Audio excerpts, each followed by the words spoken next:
An AI agent that can't see the web is autocomplete with a task queue. Here's what the data layer behind a production agent looks like and how to build one that doesn't break the moment it hits a website. Why do AI agents need live web data to work in production? Unlike a chatbot, an AI agent doesn't just respond. It plans multi-step tasks, calls tools, checks outputs, and loops until it hits a goal without waiting for you. Deep research, Manus, browser use, Skyvern. That's what all of these are built to do. But without live web access, your agent is only as current as its training data.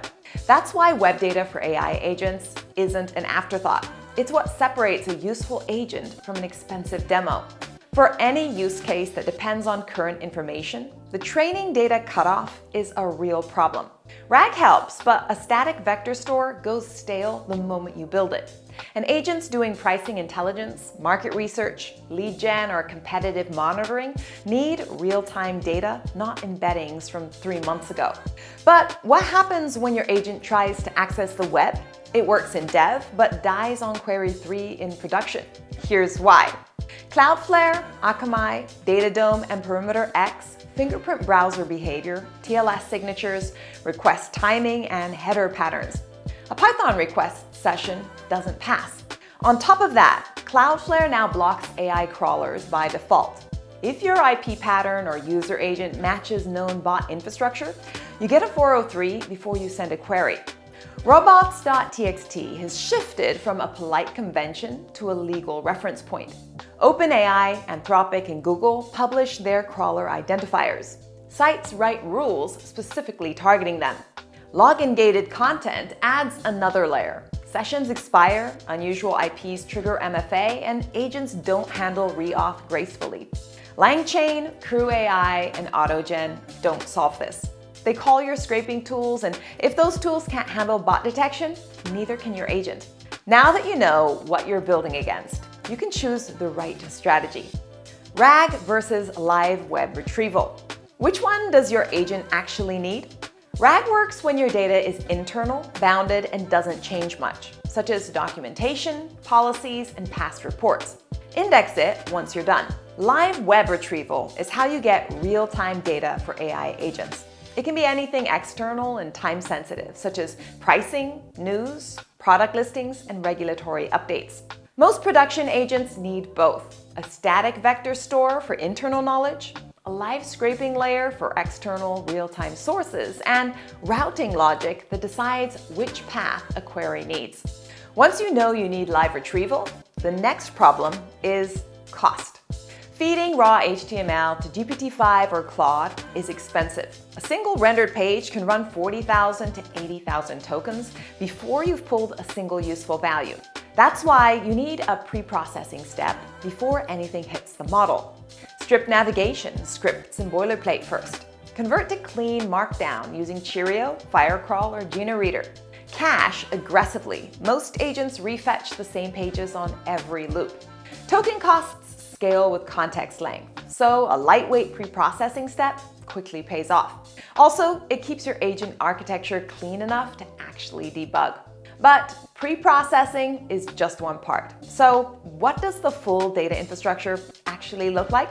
You need 3 layers working together, each solving a different problem. The first is rendering. Browser use, browser base, and Skyvern drive real Chromium instances. Anthropic's computer use and OpenAI operator go further. They control a browser the way a person would. This handles JavaScript rendering, but it doesn't handle IP-based detection. That's why you need the proxy layer. Residential proxies rotate IPs across real consumer connections, so requests look like organic traffic. That also matters for geo-sensitive data. Prices, search results, and availability often vary by location, and a residential IP gets you what a real user in that region would see. For static IP whitelisting or lower latency targets, ISP proxies give you residential quality legitimacy at data center speeds. The third layer is evasion. For targets running heavy fingerprinting, behavioral analysis, and CAPTCHA challenges, you need Web Unblocker.